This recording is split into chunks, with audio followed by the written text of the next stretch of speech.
വിശദമായ വാർത്തകളിലേക്ക്. ഗുരുവായൂർ ആനക്കോട്ടയിലെ കീർത്തി എന്ന കൊമ്പന് പൊള്ളലേറ്റത് കെട്ടുതറയിൽ മണൽ വിരിച്ചതിലെ പിഴവെന്ന് സംശയം. ആനപ്പാപ്പാന്മാർക്കും കാലിൽ വ്രണങ്ങളും പൊള്ളലുമുണ്ടായി. ആനകൾ നിൽക്കുന്ന കെട്ടുതറയിൽ നല്ല മണൽ വിരിക്കണമെന്ന ആവശ്യവുമായി ആനപ്രേമികൾ രംഗത്തെത്തി. കഴിഞ്ഞ ദിവസമാണ് ആനക്കോട്ടയിലെ കൊമ്പന്റെ ശരീരത്തിൽ പൊള്ളലേറ്റ പാട് കണ്ടെത്തിയത്.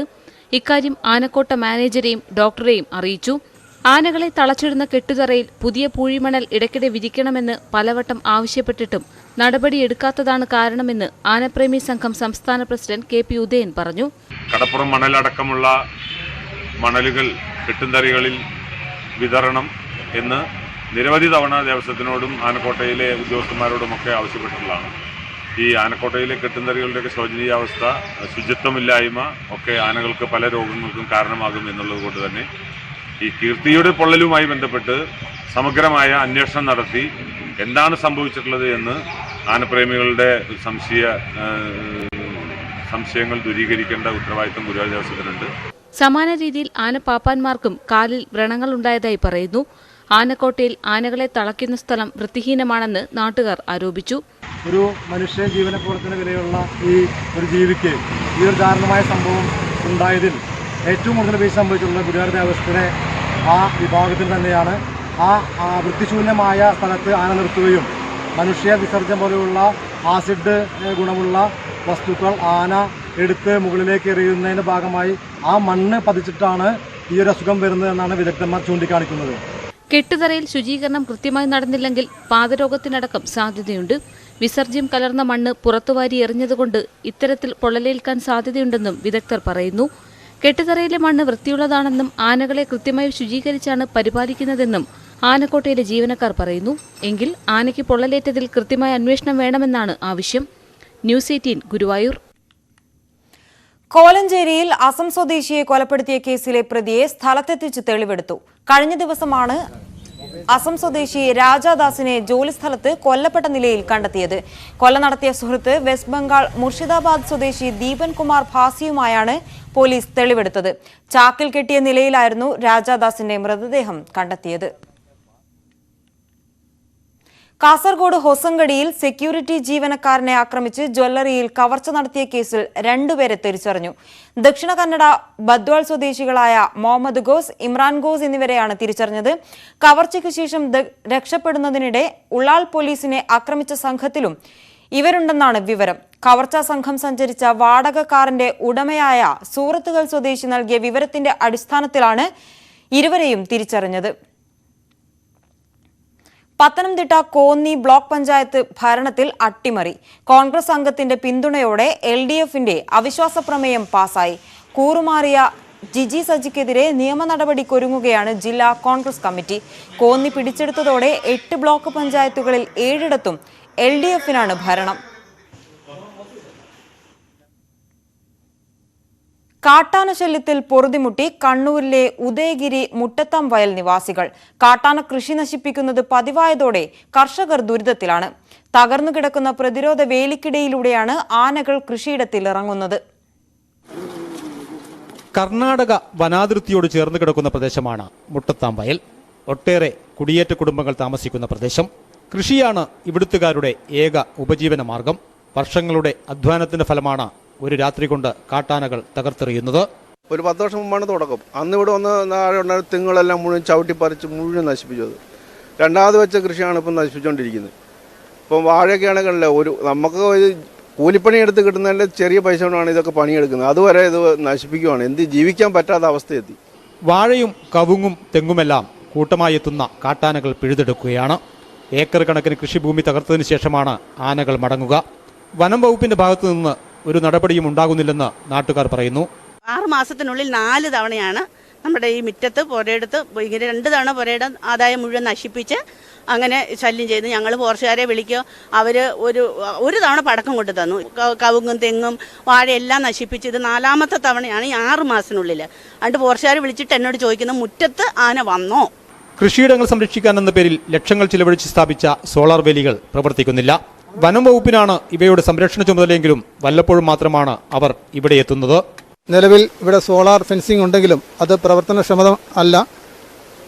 അത് ഫോറസ്റ്റ് ഡിപ്പാർട്ട്മെൻറ്റിന് ഫോറസ്റ്റ് മുതൽ റേഞ്ചർ വരെയുള്ള ആൾക്കാരോട് ഞങ്ങൾ പരാതിപ്പെട്ടെങ്കിലും അവരതിന് വേണ്ട നടപടി സ്വീകരിച്ചിട്ടില്ല. തകർന്നു കിടക്കുന്ന കമ്പികൾ പുനർനിർമ്മിക്കാത്തതാണ് കാട്ടാനകൾക്ക് എളുപ്പത്തിൽ കൃഷിയിടത്തിലേക്കുള്ള വഴിയൊരുക്കുന്നത്. സോളാർ വേലിയുള്ളത് അത് മെയിൻ്റനൻസ് ചെയ്തു തരാൻ വേണ്ടി പോലും അവർ തയ്യാറാവുന്നില്ല. നമ്മൾ മീറ്റിംഗ് വിളിച്ചതാണ്, പഞ്ചായത്തിൽ നിന്ന് മീറ്റിംഗ് വിളിച്ച് കാര്യങ്ങളൊക്കെ സംസാരിച്ചിട്ടുള്ളതാണ്. പക്ഷേ യാതൊരു തരത്തിലുള്ള നടപടിയും ഇതുവരെ ഉണ്ടായിട്ടില്ല. ഈ പ്രദേശത്ത് വന്യമൃഗശല്യം അതിരൂക്ഷതരമായി കഴിഞ്ഞ പതിറ്റാണ്ടുകളായി തുടരുകയാണ്. ഇതിന് പരിഹാരം ഉണ്ടാക്കുന്നതിന് വേണ്ടിയിട്ടുള്ള പരമാവധി ശ്രമം നടത്തുന്നതിന് വേണ്ടി പഞ്ചായത്ത് ഭരണസമിതി വനംവകുപ്പുമായി ബന്ധപ്പെട്ടുള്ള നീക്കങ്ങൾ നടത്തിയിട്ടുണ്ടെങ്കിൽ പോലും അത് പൂർണ്ണമായ ഫലപ്രാപ്തിയിൽ എത്തിയിട്ടില്ല എന്നുള്ളത് വലിയ പേടി സ്വപ്നമായി ഈ പ്രദേശത്തെ ഏതാണ്ട് 100ഓളം വരുന്ന കുടുംബങ്ങൾ അനുഭവിച്ചു വരികയാണ്. ശാസ്ത്രീയ പ്രതിരോധ മാർഗങ്ങൾ സ്ഥാപിക്കണമെന്ന നാട്ടുകാരുടെ ആവശ്യം വനം വകുപ്പ് ഉൾപ്പെടെ പരിഗണിക്കുന്നില്ലെന്ന് പരാതിയുണ്ട്. ശ്രീനി ആലക്കോട്, ന്യൂസ് 18 ഉദയഗിരി. തിരുവനന്തപുരം വിഴിഞ്ഞത്ത് വീണ്ടും ഭീമൻ തിരച്ചിയെത്തി. ഏകദേശം 900 കിലോ തൂക്കം വരുന്ന തിരച്ചിയാണ് ഇന്നും വിഴിഞ്ഞത്ത് കിട്ടിയത്. 9 അംഗ സംഘത്തിനാണ് മീൻ കിട്ടിയത്. രാവിലെ വലയിൽ കുടുങ്ങിയ തിരച്ചിയെ 5 മണിക്കൂർ എടുത്താണ് കരയിലെത്തിച്ചത്. 33,000 രൂപയായിരുന്നു ലേലത്തുക. കഴിഞ്ഞ ദിവസം 1000 കിലോ തൂക്കമുള്ള തിരച്ചി കിട്ടിയിരുന്നു.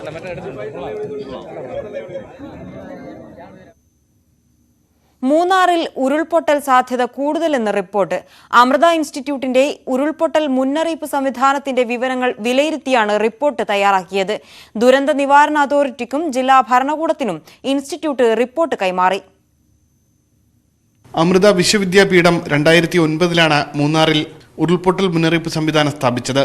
കഴിഞ്ഞ ദിവസങ്ങളിൽ ലഭിച്ച വിവരങ്ങളുടെ അടിസ്ഥാനത്തിലാണ് ഉരുൾപൊട്ടൽ സാധ്യതാ മുന്നറിയിപ്പ് നൽകിയത്. മഴയുടെ തോത്, ഭൂമിക്കടിയിലെ ഈർപ്പത്തിന്റെ അളവ്, ഭൂമിക്കടിയിലെ വെള്ളത്തിന്റെ മർദ്ദം, മറ്റ് ചലനങ്ങൾ എന്നിവ വിലയിരുത്തിയാണ് വിശദമായ റിപ്പോർട്ട് കൈമാറിയത്. അന്തോണിയാർ കോളനിയിൽ കൂടുതൽ വ്യതിചലനം കണ്ടു. ഇവിടെ ഭൂമിക്കടിയിൽ വെള്ളത്തിന്റെ മർദ്ദവും ഉയർന്നിട്ടുണ്ട്. ഈ സാഹചര്യത്തിൽ 2ാം ഘട്ട മുന്നറിയിപ്പ് അന്തോണിയാർ കോളനി പ്രദേശത്ത് നൽകി. ഇതിൽ പ്രകാരം നമ്മൾ ഗവൺമെന്റിന് ഉള്ള വാർണിംഗ് അയച്ചു കൊടുക്കുകയായിരുന്നു. അതായത് മൂന്നാറിലെ പ്രാന്തപ്രദേശങ്ങളിൽ റെയിൻഫോളിന്റെ ത്രഷ്ഹോൾഡ് കടന്നതിനാൽ ഉരുൾപൊട്ടൽ ഉണ്ടാവാൻ സാധ്യതയുണ്ട് എന്നും അതിനോടൊപ്പം തന്നെ അന്തോണിയാർ കോളനിയിൽ സമ്മർദ്ദം കൂടി വരുന്നതിനാൽ നമ്മൾ 2nd ലെവൽ വാർണിംഗ് ആണ് കൊടുത്തത്. 2nd ലെവൽ വാർണിംഗ് എന്ന് വെച്ച് കഴിഞ്ഞാൽ സമ്മർദ്ദം കൂടി വരുന്നു, അതിനാൽ ജനങ്ങൾ ജാഗരൂകരായിരിക്കണം. വിദേശ സഹകരണത്തോടെയാണ് മൂന്നാറിൽ അമൃത വിശ്വവിദ്യാപീഠം പഠനം നടത്തുന്നത്. 100ലധികം ചിപ്പുകളാണ് ഇവിടെ സ്ഥാപിച്ചിട്ടുള്ളത്. ജില്ലാ കളക്ടർ, ദുരന്ത നിവാരണ അതോറിറ്റി എന്നിവയ്ക്കാണ് മുന്നറിയിപ്പ് റിപ്പോർട്ട് കൈമാറിയത്. റിപ്പോർട്ട് വിലയിരുത്തി വേണ്ട നടപടി സ്വീകരിക്കുമെന്ന് ദുരന്ത നിവാരണ അതോറിറ്റി അധികൃതർ അറിയിച്ചു. ന്യൂസ് 18 തിരുവനന്തപുരം. കൊല്ലം ചടയമംഗലത്ത് പോലീസ് നടപടി ചോദ്യം ചെയ്ത ഗൗരി നന്ദയെ പോലീസ് അപമാനിച്ചെന്നാരോപിച്ച് ABVP മാർച്ച്. കൊട്ടാരക്കര SP ഓഫീസിലേക്ക് നടത്തിയ മാർച്ച് പോലീസ് തടഞ്ഞു. പ്രവർത്തകരെ അറസ്റ്റ് ചെയ്തു നീക്കി. പ്രതിഷേധ സമരം ABVP ജില്ലാ സെക്രട്ടറി അരുൺ രാജ് ഉദ്ഘാടനം ചെയ്തു.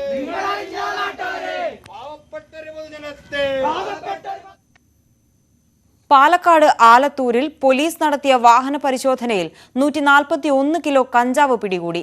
ആന്ധ്രയിൽ നിന്നും മലപ്പുറത്തേക്ക് കാറിൽ ഒളിപ്പിച്ച് കടത്തിയ കഞ്ചാവാണ് പിടിച്ചത്. വയനാട് സ്വദേശികളായ അബ്ദുൾ കരീം, മുഹമ്മദ് ഷിനാസ് എന്നിവരെ അറസ്റ്റ് ചെയ്തു. പ്രതികൾ മുൻപും കഞ്ചാവ് കടത്തിയിരുന്നതായി പോലീസ് പറഞ്ഞു. ആലപ്പുഴ ചെങ്ങന്നൂരിൽ വൻ കഞ്ചാവ് വേട്ട. 25 കിലോയോളം കഞ്ചാവാണ് പിടിച്ചത്.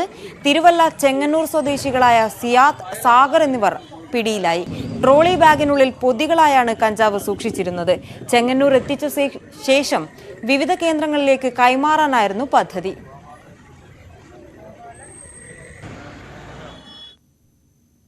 തിരുവനന്തപുരം നെടുമങ്ങാട് നഗരസഭയിലെ 16ാം കല്ലുവാർഡിലെ ഉപതെരഞ്ഞെടുപ്പ് ഓഗസ്റ്റ് 11 നടക്കും.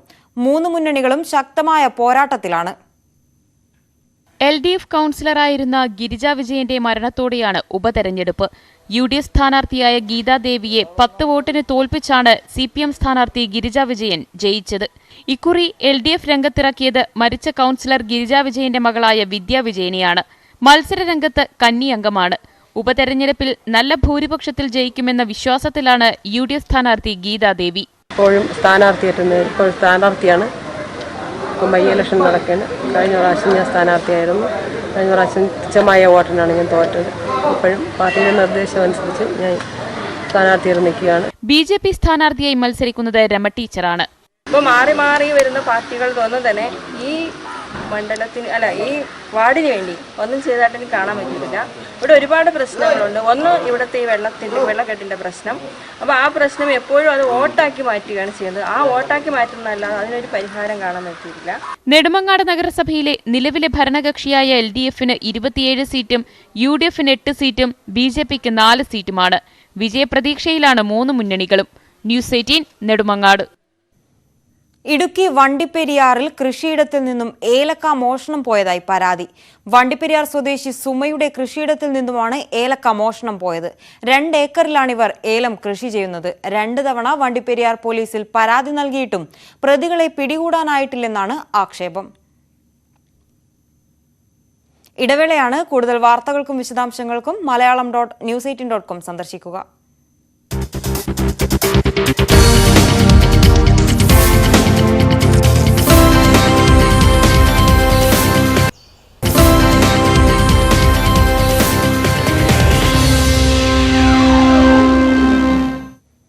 വീണ്ടും വാർത്തകളിലേക്ക്. തിരുവോണത്തോണി അടക്കമുള്ള ആചാരങ്ങൾക്ക് അകമ്പടിയേകാനുള്ള പള്ളിയോടങ്ങളെ നിശ്ചയിച്ചു. പത്തനംതിട്ട കോഴഞ്ചേരി, മരാമൺ, കീഴ്വൻമഴി പള്ളിയോടങ്ങളാണ് ഇത്തവണ ചടങ്ങുകൾക്ക് സാന്നിധ്യം വഹിക്കുക. 23 പള്ളിയോടങ്ങളിൽ നിന്നും നറുക്കെടുപ്പിലൂടെയാണ് തെരഞ്ഞെടുത്തത്. പമ്പ ഒഴുകുന്ന വഴികളിലെ 52 കരകളുടെയും ആവേശം ഇനി 3 പള്ളിയോടങ്ങളിലായി കാണാം. കോഴഞ്ചേരി, മാരാമൺ, കീഴ്വൻമഴി പള്ളിയോടങ്ങൾക്കാണ് ഇത്തവണ ആചാരങ്ങൾക്ക് അകമ്പടിയാകാനുള്ള നിയോഗം കൈവന്നത്. തിരുവോണത്തോണി വരവ്, ഉത്രട്ടാതി ജലമേള അടക്കമുള്ള ചടങ്ങുകളിൽ പങ്കെടുക്കാൻ 23 പള്ളിയോടങ്ങൾ സന്നദ്ധത അറിയിച്ചിരുന്നു. തുടർന്ന് നടത്തിയ നറുക്കെടുപ്പിലാണ് 3 പള്ളിയോടങ്ങൾ നിശ്ചയിക്കപ്പെട്ടത്. കിഴക്ക് നിന്നാറും മധ്യ പടിഞ്ഞാറും മേഖലകളിൽ നിന്നായി യഥാക്രമം 12ഉം 5ഉം പള്ളിയോട സേവാ സംഘങ്ങൾ ചടങ്ങുകളിൽ പങ്കെടുക്കും. കിഴക്കൻ മേഖലയിൽ നിന്ന് 6 പള്ളിയോടങ്ങൾ ഉണ്ടായിരുന്നതിൽ കോഴഞ്ചേരി പള്ളിയോടത്തിലാണ് നറുക്കെടുത്തിരിക്കുന്നത്. മധ്യമേഖലയിൽ 12 പള്ളിയോടങ്ങൾ സമ്മതപത്രം തന്നിരുന്നു. അതിൽ നിന്ന് മാരാമൺ പള്ളിയോടത്തെ നറുക്കെട്ടെടുത്തിരിക്കുകയാണ്. പടിഞ്ഞാറൻ മേഖലയിൽ 5 പള്ളിയോടങ്ങളുണ്ടായിരുന്നു. അതിൽ നിന്ന് കീഴ്വൻമഴി പള്ളിയോടത്തെയും നറുക്കെട്ടെടുത്തിരിക്കുകയാണ്. അതേസമയം അനിശ്ചിതത്വത്തിൽ നിൽക്കുന്ന വഴിപാട് വള്ളസദ്യ സംബന്ധിച്ച് കൂടിയാലോചനയ്ക്കായി ഓഗസ്റ്റ് മാസം പകുതിയോടെ യോഗം ചേരും. നിലവിൽ ബുക്കിംഗ് നടന്ന വള്ളസദ്യകൾ പരിമിതമായ ഭക്തരെ ഉൾപ്പെടുത്തി നടത്താൻ അനുവദിക്കണമെന്നാണ് പള്ളിയോട സേവാ സംഘത്തിന്റെ ആവശ്യം. അതേസമയം ചടങ്ങുകൾ നടത്താനുള്ള കൂടിയാലോചനകൾ നടക്കുമ്പോഴും ദേവസ്വം ബോർഡ് ഇക്കാര്യത്തിൽ തീരുമാനം വ്യക്തമാക്കിയിട്ടില്ല. ന്യൂസ് 18 പത്തനംതിട്ട. ഗുരുവായൂരിലെത്തുന്ന ഭക്തരുടെ സൗകര്യത്തിനായി നിർമ്മിച്ച മൾട്ടി ലെവൽ പാർക്കിംഗ് ഗ്രൗണ്ട് ഇതുവരെ പ്രവർത്തന സജ്ജമായില്ല. 800 വാഹനങ്ങൾക്ക് ഒരേ സമയം പാർക്ക് ചെയ്യാനിടമുള്ള ഇവിടെ ഗ്രൗണ്ട് ഉദ്ഘാടനം കഴിഞ്ഞിട്ടും തുറന്നുകൊടുത്തില്ല. തൊഴിലാളികൾ അവരുടെ താമസ സ്ഥലമാക്കിയിരിക്കുകയാണ് ഇപ്പോൾ പാർക്കിംഗ് ഏരിയ. ഗുരുവായൂരിൽ എത്തുന്ന ഭക്തരുടെ വാഹനം പാർക്ക് ചെയ്യുന്നതിന് കേന്ദ്ര സർക്കാർ പ്രസാദ് പദ്ധതിയിലൂടെയാണ് ദേവസ്വം നിർമ്മാണം പൂർത്തിയാക്കിയത്. കോടികൾ ചെലവഴിക്കുന്ന മൾട്ടി ലെവൽ പാർക്കിംഗ് ഗ്രൗണ്ട് തെരഞ്ഞെടുപ്പിന് മുൻപ് കേന്ദ്ര സംസ്ഥാന മന്ത്രിമാർ ഓൺലൈനിലൂടെ ഉദ്ഘാടനവും ചെയ്തു. പക്ഷേ ഇതുവരെ ഭക്തർക്കായി തുറന്നു നൽകിയില്ല. തൊഴിലാളികളുടെ താമസ സ്ഥലമായി മാറ്റിയിരിക്കുകയാണ് ഇപ്പോൾ ഇവിടം. പ്രസാദം പദ്ധതിയിലൂടെ കോടിക്കണക്കിന് രൂപ നൽകി പണിത ഒരു മൾട്ടി ലെവൽ പാർക്കിംഗ് ആണ് ഇവിടെ കിടക്കുന്നത്. 800ഓളം വാഹനങ്ങൾക്ക് പാർക്ക് ചെയ്യാവുന്ന വ്യവസ്ഥയിലാണ് ഇത് പണിതിട്ടുള്ളത്. പക്ഷേ ഇന്ന് ഇവിടെ കമ്പിയും വേസ്റ്റുകളും കൊണ്ട് നിറച്ചിരിക്കുകയാണ്. ഇലക്ഷൻ ആയപ്പോൾ ധൃതിയാണ് ഇവർ ഉദ്ഘാടനത്തിന് വേണ്ടി പരിശ്രമിച്ചത്. ജനങ്ങൾക്ക് ഇതുവരെ ഉപയോഗപ്പെടുത്തിയിട്ടില്ല. 800 വാഹനങ്ങൾക്ക് ഒരേ സമയം പാർക്ക് ചെയ്യാനുള്ള സൗകര്യമുണ്ട്. ഉദ്ഘാടനവും ട്രയൽ റണ്ണും കഴിഞ്ഞിട്ടും പാർക്കിംഗ് ഏരിയ തുറന്നു നൽകാത്തത് എന്തെന്നാണ് ഇവിടെ വാഹനവുമായി എത്തുന്നവർ ചോദിക്കുന്നത്. News 18 Guruvayur. Thread pattern designing രംഗത്ത് നൂലുകൾ കൊണ്ട് വ്യത്യസ്തത തീർക്കുന്ന ഒരു കലാകാരിയെ ഇനി പരിചയപ്പെടാം. പത്തനംതിട്ട പന്തളം സ്വദേശിനിയും +2 വിദ്യാർത്ഥിനിയുമായ ലക്ഷ്മി ശ്രീയാണ് ജാമിതീയ മാതൃകയിൽ പുതിയ കലാസൃഷ്ടി ഒരുക്കുന്നത്. കാലത്ത് ഒരു കൗതുകത്തിന് വേണ്ടി തുടങ്ങി വെച്ചതാണ് ഈ ത്രെഡ് പാറ്റേണും പോട്ട് ഹാങ്ങർ നിർമ്മാണം. ഇതെല്ലാം ഇത് നമുക്ക് വരുമാനം ഉണ്ടാക്കാൻ പറ്റുന്ന ഒരു കാര്യം കൂടിയാണ്. ഇത് എങ്ങനെയാണ് ചെയ്യുന്നതെന്ന് വെച്ചാൽ 40 സെൻറ്റിമീറ്റർ ഉള്ളൊരു സ്ക്വയർ ബോർഡാണ് ഞാൻ എടുക്കുന്നത്. അതിൽ 50 സെൻറ്റിമീറ്റർ വരുന്ന ഒരു വെൽവെറ്റ് തുണിയാണ് അതിന് പുറത്തായിട്ട് കൊടുക്കുന്നത്. അതിൽ ഒരു പാറ്റേൺ ഞാൻ സ്കെച്ച് നേരത്തെ വരച്ച് വെച്ചിട്ടുണ്ട്. ആ വരച്ച സ്കെച്ച് ആ സ്കെച്ചിൻ്റെ ആ രീതിയിൽ ആണി അടിച്ച് അതിൽ നൂല്. ചക്ക വിഭവ പെരുമയുമായി കായംകുളം പുതിയടത്തെ ചക്ക വീട്. ചക്കയിൽ നിന്നും കൂണിൽ നിന്നും തേനിൽ നിന്നുമുള്ള ഔഷധ ഗുണമുള്ള മൂല്യവർദ്ധിത ഉൽപ്പന്നങ്ങളാണ് ഇവിടുത്തെ പ്രത്യേകത.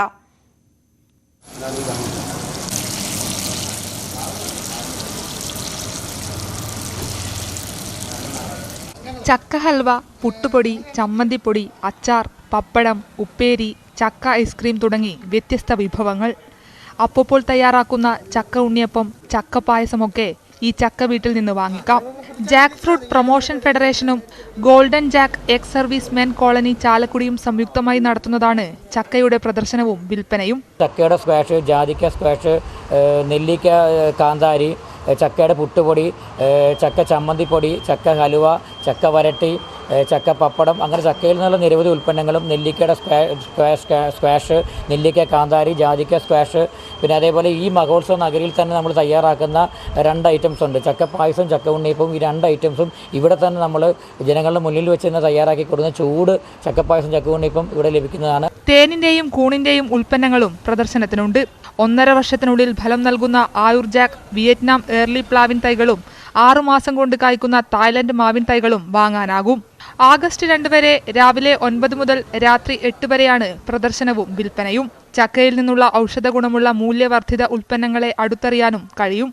ന്യൂസ് 18 കായംകുളം. കോവിഡ് മഹാമാരിയെ ചെറുക്കാൻ വാക്സിൻ എടുക്കണമെന്ന സന്ദേശവുമായി network 18 federal bank Sanjeevani campaign തുടരുകയാണ്. രാജ്യത്തിന്റെ വിവിധ ഭാഗങ്ങളിലൂടെ സഞ്ചരിക്കുന്ന സഞ്ജീവനി ഗാഡി ഇതുവരെ 466 ഗ്രാമങ്ങൾ പിന്നിട്ടു. 2,35,450 പേരിലേക്കാണ് സഞ്ജീവനി ഗാഡി വാക്സിനേഷൻ സന്ദേശം എത്തിച്ചത്.